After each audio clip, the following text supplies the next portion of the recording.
প্রিয় শিক্ষার্থী বন্ধুরা, আসসালামু আলাইকুম। স্বাগতম জানাচ্ছি বাংলাদেশ শিক্ষা বার্তার নতুন একটি ভিডিওতে। 2024 সালের এইচএসসি পরীক্ষার্থীদের জন্য একটি বিশাল দুঃসংবাদ রয়েছে।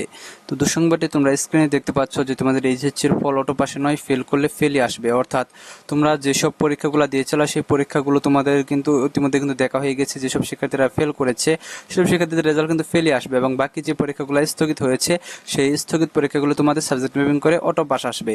তো এখন বিষয় হচ্ছে যে এটি কিন্তু দি ডেইলি ক্যাম্পাস সংবাদপত্রে কিন্তু প্রকাশিত হয়েছে। তো আমি এই নিউজটি তোমাদের বিস্তারিত পড়ে শোনাচ্ছি। তো দেখতে পাচ্ছ সংবাদটি প্রকাশিত হয়েছে কিন্তু আজকে 26 আগস্ট বিকাল 5টা 14 প্রকাশিত হয়েছে।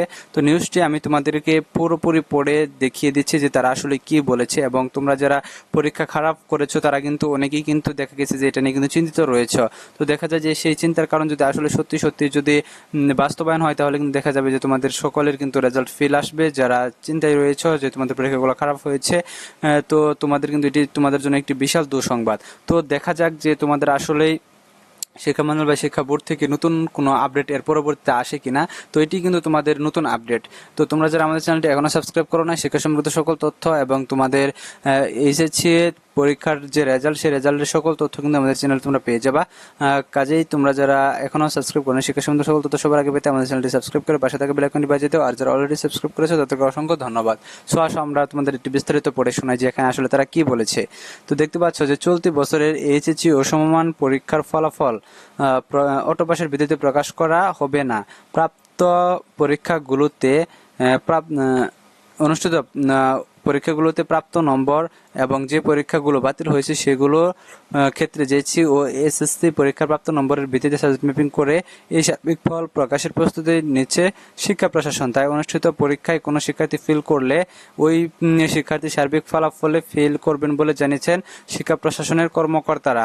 যদিও এইচএসসি সমমান পরীক্ষার ফলাফল প্রকাশের প্রস্তাবনা এখনো প্রস্তুত হয়নি। সোমবার 26 আগস্ট ওই প্রস্তাবনা প্রস্তুতির দায়িত্বে থাকা কর্মকর্তারা দ্য ডেইলি ক্যাম্পাসকে এই সব তথ্য নিশ্চিত করেছেন।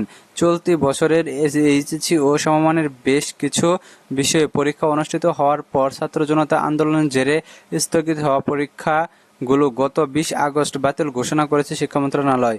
এমন পরিস্থিতিতে কী উপায়ে পরীক্ষার ফল প্রকাশ করা হবে সে বিষয়ে প্রস্তাবনা প্রস্তুত করার দায়িত্ব পেয়েছিলেন মাধ্যমিক ও উচ্চ মাধ্যমিক শিক্ষা বোর্ডগুলোর পরীক্ষা নিয়ন্ত্রক ও সিস্টেম অ্যানালাইস্টরা। তবে যে প্রস্তাবনা এখনও প্রস্তুত হয়নি।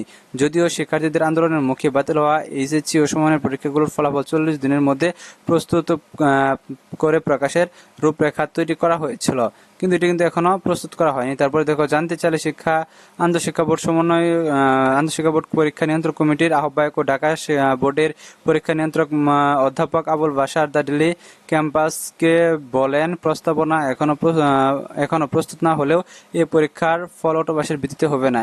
এটি তো অটো পাস নয়, তাই অনুষ্ঠিত হওয়া পরীক্ষাগুলোতে কোনো পরীক্ষার্থী ফেল করলে সার্বিক ফলাফলেও তার ফেল আসবে। আর যে বিষয় বা পত্রগুলোর পরীক্ষা বাতিল করা হচ্ছে সেগুলো সাবজেক্ট ম্যাপিং এর মাধ্যমে ফল প্রকাশের চিন্তাভাবনা চলছে। প্রস্তাবনা প্রস্তুত করে শিক্ষা বোর্ডগুলোর পক্ষ থেকে শিক্ষা মন্ত্রণালয়ে পাঠানো হবে। তিনি আরও বলেন, এইচএসসির ফল প্রকাশ নিয়ে নানা রকম প্রস্তাবনা আমাদের কাছে আসছে।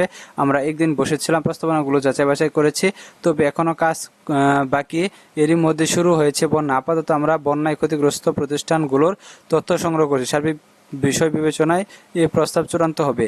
অর্থাৎ তোমরা কিন্তু আজকের এই নিউজের মাধ্যমে কিন্তু তোমরা স্পষ্টভাবে জানতে পারলা যে তোমাদের যে একজন ঢাকা শিক্ষা বোর্ডের একজন পরীক্ষা নিয়ন্ত্রক এবং তোমাদের পরীক্ষা নিয়ন্ত্রণ সমন্বয় কমিটি যে রয়েছে, আন্তঃশিক্ষা বোর্ড সমন্বয় কমিটি, সেই সমন্বয় কমিটির কিন্তু একজন ঊর্ধ্বতন কর্মকর্তা, তিনি কিন্তু ডেইলি ক্যাম্পাসকে এই বিষয়টি নিশ্চিত করেছেন। তো তার কথাগুলো কিন্তু অবশ্যই কিন্তু সত্য, কারণ তিনি তারপরে তপন কুমার সরকার, ওনারা কিন্তু দেখা যাচ্ছে যে বোর্ডের প্রধান, তাদের কথাগুলো কিন্তু অবশ্যই সত্যি হবে, এবং তারা যে সিদ্ধান্তগুলোর দিকে যাচ্ছে সেটা কিন্তু তারা নিউজ মাধ্যমে কিন্তু প্রকাশিত করেছে। তো তোমাদের যে আশা বা ইচ্ছা ছিল যে তোমাদের সকলকে পাস করে দেওয়া হবে, কিন্তু এখন বিষয় হচ্ছে যে তোমরা যারা পরীক্ষা খারাপ করেছো তাদের রেজাল্ট কিন্তু ফেল আসবে, কারণ এই তথ্যের মাধ্যমে বা এই নিউজের মাধ্যমে কিন্তু এটি কিন্তু প্রমাণিত হলো। তো তোমাদের পরবর্তী এখন আপডেটগুলো আসে কিনা সে অপেক্ষা আমায় থাকতে হবে, কারণ তোমাদের কিন্তু অনেকগুলো প্রস্তাব এসেছে, আমি কিন্তু আগেই বলেছিলাম। এখনো কিন্তু সেটি কিন্তু দেখা গেল যে তোমাদের অনেকগুলো প্রস্তাব এসেছে। তো এখন কোন প্রস্তাবটি তারা গ্রহণ করে সেটি আমাদের দেখতে হবে। তো ততক্ষণ পর্যন্ত তোমাদের অবশ্যই ওয়েট করতে হবে।